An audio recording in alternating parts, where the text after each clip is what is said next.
Good morning, sunshine. Welcome to the Cupofcurious podcast with Will, where we talk pop culture, music, movies, faith, and more. So grab your favorite overpriced caffeinated drink and join the conversation. This is the Cupofcurious podcast. You're on, Will.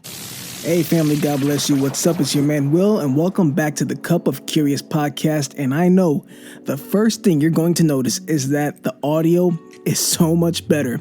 And for that, I have to thank my brother David. I went to him because I thought I had technical issues because, as you probably noticed, I was supposed to release an episode way back, maybe 2 weeks ago, maybe 3, and I just wasn't satisfied with the audio. So I went and talked to my brother David, and he heard my problems, and he suggested that maybe, just maybe, my microphone was backwards. And as simple as that solution was, I'm like, okay, that might be it, because David, by the way, is the pianist at my local church. Him and his wife, Lisa, they lead worship. If you're ever in the Philadelphia area, come by 1011 West Butler Street, Iglesia El Faro. You're more than welcome to join us every Tuesday and Friday and Sunday. But anyway, David had told me to check that out, and David was also kind enough to bless me with a new piece of equipment, which I'm going to test sometime soon, because I'm also an artist, for those who don't know or you've forgotten. So anyway, the next day, right before I went to work, I wanted to check my setup. So I looked at my microphone, and indeed, it was backwards. And when I began to test it and talk through it, man, when I tell you I was angry, because I could have saved me a trip and all that, but I'm always happy to see David. He's always blessed me, to come to his home. He's always welcomed me with open arms. So David, if you're hearing this by chance, thank you, brother. I appreciate you deeply. As always, in every podcast, I like to tell you guys what I'm drinking, hence Cupofcurious. And today, I went out with David and his wife, Lisa. We went out, had something to eat, and we stopped by the local Starbucks. Now, I don't run to Starbucks a whole lot. I'm not a big Starbucks guy. I think it's a little overhyped, but I did get myself a green tea matcha latte, something like that. And it's delicious. I love it.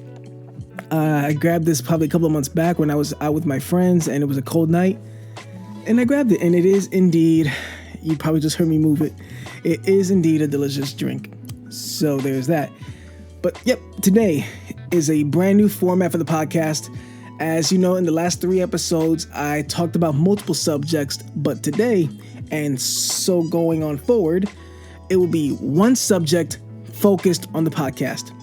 And the first one I want to talk about is something that I have actually written on my blog about. I don't blog as much as I used to, but I still try to update it as, I see fit or when I can. It is bewarethehorseman.blogspot.com. You can catch all my blogs there. And today, we're talking about Christians, horror movies, and a double standard, which I honestly think we have. And the reason I decided to bring this up is because me and my family, we went to Atlantic City for a mini vacation. And me and my sister, on our last day, we went to the Tropicana Hotel and Casino, where they have a movie theater there, an IMAX theater, and we went over there to see It Chapter 2. We walked about 2 miles to get there, and man, my legs and feet were spent by the time we got there. So we went there. When we got there was obviously a line because everybody's watching it. They want to see how the story concludes. And spoiler free, it is spoiler free. But I will say part 1 is 100 times better, in my opinion. If you're, like I said, once you familiarize yourself with Pennywise, the character, what he does to try to scare the Losers Club, you kind of see, what's coming, what's happening. There was a scene or two that made me jump, but nowhere near as much as the first one. Mind you, I don't like clowns, whatsoever. I'm not comfortable with clowns. So for me to tell you guys that it's not as scary, that should give you an idea. But if you were invested in the story to see how it all plays out, you can go check it out. I'm not recommending it. I highly recommend the first one. But again, if you're a completionist, then go ahead. But yeah, that kind of triggered the whole I'm gonna go talk about Christians and horror movies, because I think we've kind of got this religious mindset when it comes to horror movies. Now, I'm not here to say that it's okay to watch horror movies, because I do think personally that there are some horror movies that we should avoid, at all times. For example, with me, I cannot stand to watch The Exorcist. It's considered one of the scariest movies of all time, if not the scariest movie of all time. And for obvious reasons, because it's basically entertaining demon possession. And while the world may see that, or how can I say, people who are not religious, or not spiritual at all, they'll look at The Exorcist as a form of entertainment. But what you see as a form of entertainment, for me as a believer and other believers, that is an all too real reality. Now, it may be grossly over-exaggerated what happens to this girl, as opposed to a real demon possession, because I have, unfortunately seen people possessed by demons. I've seen my pastor cast them out. And by the way, if you hear like a buzzing sound in the background, there's these guys, I guess they're doing some auto work behind my location.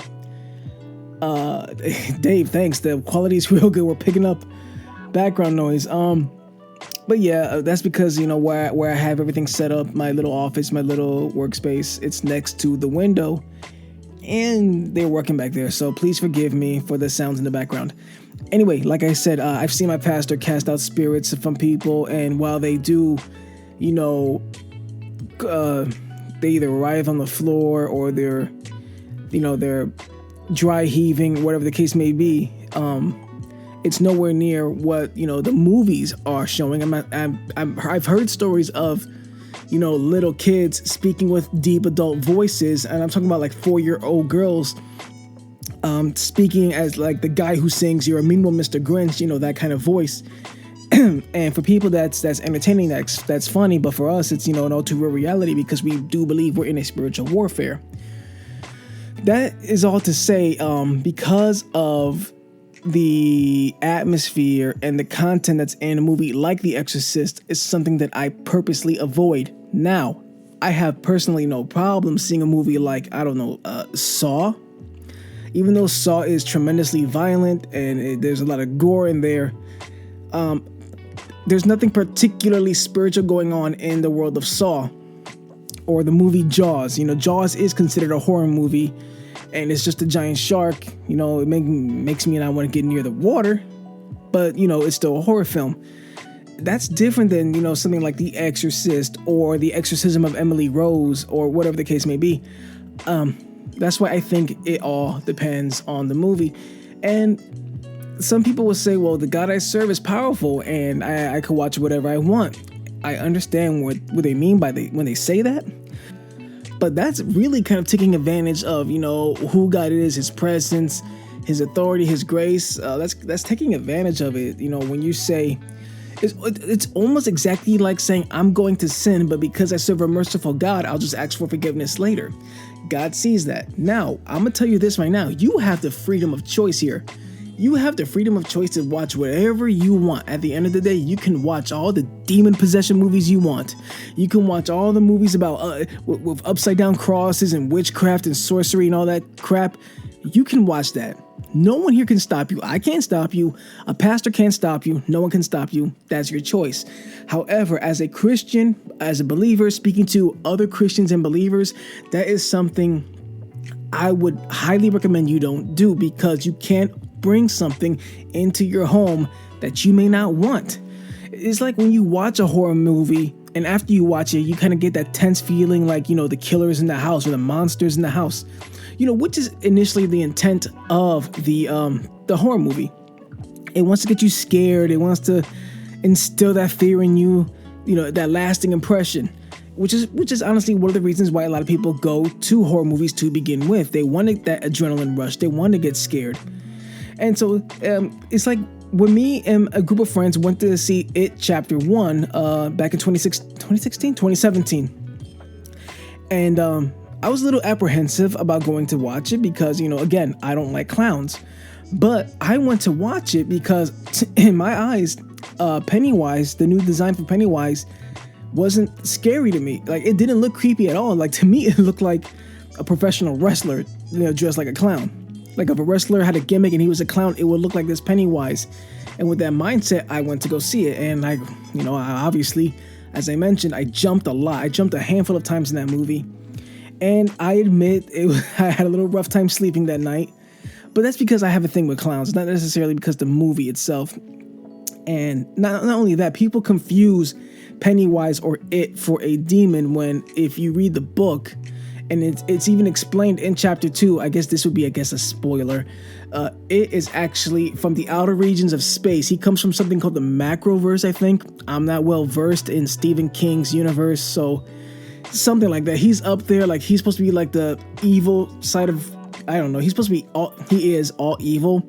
And then there's this turtle in outer space, which I guess is like God in the Macroverse. It's weird. I don't know. Like I said, I'm not well versed in that stuff. But anyway, it is an alien as opposed to a demon, which for me gives me personally the okay to watch the film. And even though the alien or whatever he is has supernatural powers, he's able to manipulate stuff and use telepathy, I think it's called.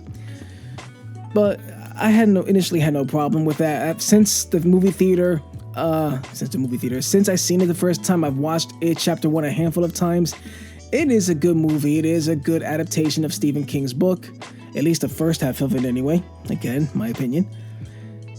And I have no issue watching it again if somebody wanted to watch it. Now, there is a second part to this argument that a lot of people have brought up before, as I read different articles when I initially wrote the blog. And that question was, basically, would you take Jesus to a horror film? And I know the resounding answer to that would be no, of course not. Even though I believe Jesus lived a life with the things that he's seen will put all horror movies to shame. Remember, people often picture Jesus as this, hovering, not touching the floor, both hands extended, halo over his head, the Lamb of God, which he is the Lamb of God.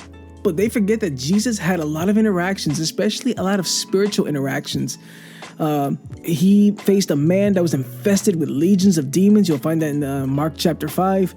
Obviously, Lazarus coming from the dead. And of course, he met the devil face to face. And that is, Jesus has seen some stuff that, in my opinion, will put all horror movies to shame. So even if Jesus was brought to a movie theater to watch a horror film, I'm pretty sure he would not be scared of it. But at the same time, I'm more than sure it's something that he would rather not watch.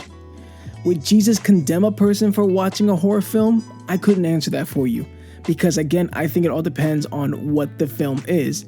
Is Jesus going to condemn me for watching Jaws? Is Jesus going to condemn me for watching a Freddy Krueger movie? Is he going to condemn me for watching, The Puppet Master? I think it all depends on the movie. This is me personally. Because you can be a Christian and live a perfectly happy life living without a horror film, which I know some people who are like that. My mother's like that. My mother's not a horror movie person. The closest thing to a horror movie that my mother's seen, that we all seen together, was World War Z.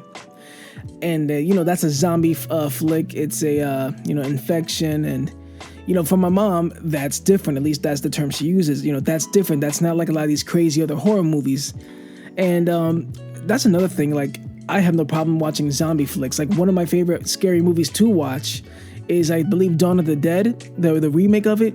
That was pretty creepy, but, it's a zombie flick, and there's no, as far as I can tell, there's no demon work or demon possession happening in terms of zombie movies. Of course, all zombie movies are different. Some are souls that come from hell or whatever the case is. Like I said, I personally have no issue with zombie flicks. I probably am going to see Zombieland too. I want to see that with some friends. But with all this being said, we have a double standard as Christians and believers, I think. We have the tendency to cherry pick an awful lot, whether it be the scriptures or the music we listen to, and yes, even what we choose to entertain ourselves with. And with that, I bring up action films, because the same Christians who are telling us, hey, you shouldn't be watching that, you shouldn't be watching this, are the same Christians or believers that are watching movies like John Wick, Deadpool, those kind of movies that are violent and are full of swearing and cursing, and people are dying left and right, and there's blood everywhere. If you watch Deadpool, I've watched Deadpool, I've watched both films. It is a pretty, violent movie with what happens, and to me, it's just so much hypocrisy when it comes to you condemning me for watching, it, but you can sit there and watch a movie like I said, Deadpool or John Wick or The Equalizer or whatever the case may be, because they're not involving monsters or demons or whatever.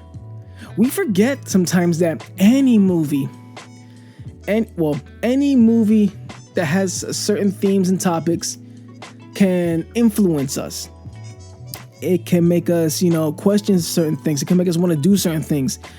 A lot of people are inspired to do violent acts because they're inspired by movies. And we have to be careful with that. And it's not just horror movies. Like I said, it's the movies I listed. And it goes even farther than that, because there's movies that are about, people cheating on their husbands and wives. And and it depends on your mindset, where you are spiritually, mentally, emotionally. It makes some people be like, I wonder what it would be like to cheat on my spouse. Would it feel exciting? And some people do get that adrenaline rush with the idea of cheating on their spouse for God knows what reason. And because, I think the reason is because we in the flesh, and the flesh is entertained by stuff like that. But people who are not serving Christ will probably just accredit that to adrenaline rush, and they like it, they start doing that. Then you have swingers, and that's a completely different subject. But the point I'm trying to make is that sometimes the movies we watch doesn't always have to be horror, can influence us in what we do or how we digest the content that we receive. And going back to, having a double standard, I think it's completely hypocritical for a Christian to sit there and say, hey, you shouldn't watch this because this can happen and this can happen and this can happen. But you're there watching a movie that's full of shooting and violence and all that, or a movie that's highly sexual, and it makes you want to do something. It makes you want to grab a gun and try to take justice into your own hands, or you want to go and cheat on your spouse because, it fills you with adrenaline and this rush of God knows what you're feeling. We're so hypocritical when it comes to that kind of thing. And it boils down to, yes, sometimes when we watch a movie, any kind of movie with certain topics and themes, we can invite something spiritual into our home that shouldn't be welcomed. And it's kind of like, and everyone's going to have a different opinion when it comes to this, it's like the Ouija board. I do not get near those things.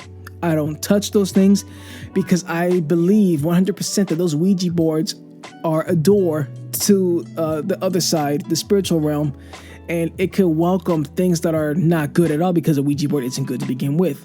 People play with it because they're thinking they're talking to spirits and ghosts, and I believe 100% that those ghosts that you're referring them to are actually just demons entertaining you, messing with you. People who think, oh, I'm talking to my great-grandma who died and I miss her, blah, blah, blah. It's just a demon there messing with you, saying, yeah, I'm your great-grandma, how you doing? And that sounds sick and twisted. Why would a demon do that? Because they're a demon. They don't care how you feel. And it's not just that. It's, the Charlie challenge from a couple of years ago, which I think is just a watered down Ouija board. Is still the same thing. You're trying to invoke something negative from the spirit world. We just have to be careful with what we choose to enter into our rooms, our ears with music. It becomes very, very. It can become difficult because, like I said, everyone is at a different level spiritually. Like I said, maybe you are, close with God, and you're strong in the faith. So you feel like you can watch certain things and not be bothered, which there are people like that. But then there are other people who aren't. And for that, I say, if you know your vices, if you know where your weaknesses are, if you do feel funny about watching certain things, then don't watch it. Don't watch it. Nobody's forcing you. If a group of friends are going to see, I think there's supposed to be a new demon possession horror movie coming out this year. I could be wrong. If you have a group of friends that want to go see that and they're inviting you, you have every right to say no if you don't feel comfortable. If another 50 Shades of Grey movie comes out, and it's hypersexual and your friends want to go see it, you have every right to say, no, I don't want to go. Don't worry about being a Debbie Downer or whatever they're going to call you. Oh, you corny, you lame. Don't worry about that. If they're your friends and they love and respect you, they'll respect your point of view and the fact that you don't want to go for that reason, that you're not comfortable. And your friends should respect that. Now, when it comes to me personally, a lot of you know that I absolutely love Ghostbusters. As I sit here now recording this podcast, I'm looking at my Ghostbusters poster that I have. I have a puzzle that I did of 550 pieces, I think, and I sealed it with that glue you can seal the puzzles with, and I framed it up, hung it up, and I have my Ghostbuster pop figures. I have 2, 4, 6, 8, 10. I have 11 pop figures on my desk right now. I have a little Ghostbusters car, the Ecto-1. I have a Marshmallow Man figurine on the corner. On my left side, I have a bunch of Ghostbusters books. And on my right side, I have another Ecto-1 car. Because I love the franchise. And people sometimes hear that and they'll be like, well, a person who's a Christian like you, who loves God, who obviously knows the word and blah, blah, blah, how can you watch a movie like Ghostbusters? And for me, it's because I feel no conviction in my heart when I watch Ghostbusters. And yeah, there is when a demon inhabits Sigourney Weaver's character, Dana Barrett. But for me, that's not the same as what happens in The Exorcist. I don't know if it's because they take it in a comical view, but it's just weird to me. It's like Scary Movie. They made fun of The Exorcist, and I watched that fine. It's weird. I guess that's me. That's me personally. They make fun of that stuff. And even, going back to Ghostbusters, I found myself, when I was younger, that Ghostbusters helped me get closer to my faith, because there's a scene in the original film where Winston and Ray, Dan Aykroyd and Ernie Hudson are driving over the bridge. I think they're going back to the headquarters. They're talking about Revelation and Jesus, and Winston asks Ray, do you believe in God? Do you believe in Jesus? And Ray responds, never met him. And Winston says, well, I do, and I love Jesus' style. And they proceeded to talk about, stuff of Revelations. And, the reason we've been so busy lately is because the dead have been coming rising from the grave and blah, blah, blah. But for me as a kid, being raised, as a Christian, loving Ghostbusters, I'm like, oh, that's so cool. These guys who I admire, who I look up to, they're talking about faith. And even though they weren't explicitly talking about it, like they both believe and they were worshiping or praising God, because that's not what was happening, it still inspired me. And it was like, what that means? I can, enjoy what I'm watching and still be a Christian, because like I said, I love the Ghostbusters franchise. I really do. And I'm excited for Ghostbusters 2020. And for me, it allowed me to enjoy this product all the while being able to explore my faith more. And yeah, the Ghostbusters did have me look into demonology for a little bit. I studied a little bit of, the spirits of the, what initially I thought were ghosts and I know now are demons. I looked at different stories from around the world about people seeing ghosts or demons or monsters, whatever, because it's stuff that interested me. And I'll be honest, it still low-key does. But I know at the end of the day, there's only two things that are spiritually certain. There's a good side and there's a bad side. And for me, the good is God the Father, his son Yeshua or Jesus, who died on the cross, and the Holy Ghost. And then there's the bad, and of course the angels that work for God. And then there's the evil side, which is the enemy, Satan, the devil, Lucifer, whatever you want to call him, and his legions of demons.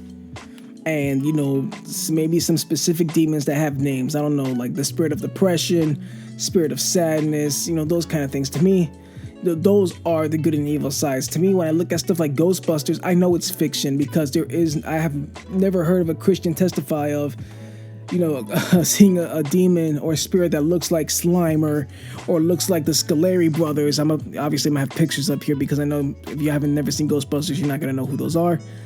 But at the end of the day, that's just me. I think when it comes to the content that we watch, the music that we consume, these are all things I think we ultimately should bring to God, and we should know if he's offended by it, if it's something that he doesn't want us, with anymore, or whatever the case is. I think it boils down to conviction of the heart and what God tells you.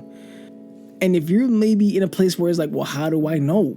Well, the Bible does give us a filter, sort of, and we can find that filter. Give me 1 second. In Philippians chapter 4, verse 8, where it says, "Finally, my brothers and sisters, whatever is true, whatever is noble, whatever is right, whatever is pure, whatever is lovely, whatever is admirable, if anything is excellent or praiseworthy, think on such things." I think this gives us a filter as to what we listen to, what we absorb, and maybe that filter works differently for different people. Maybe they don't want to use this at all. But like I said, I think this is a really good Bible verse to kind of like run through what you watch, what you listen to. But at the end, ladies and gentlemen, it is your choice. It is up to you. So God bless you guys. I'm going to end the podcast right around here. I appreciate you guys listening. I appreciate your patience because I know some of you have been waiting because like I said, it's been an audio issue, but you guys been lovely enough to wait. And so I'm thankful and very happy to bring this better quality audio to you. So, God bless you guys. I love you guys, and I will catch you next time on the next podcast. Thanks for listening to the show. Have a suggestion for the next episode? Want Will to answer a question? Want to recommend a drink or tell him to give the voiceover guy a pay raise? What? Then shoot an email at cupofcurious@gmail.com or slide in our DMs on Instagram @cupofcurious. Remember, stay thirsty and stay curious.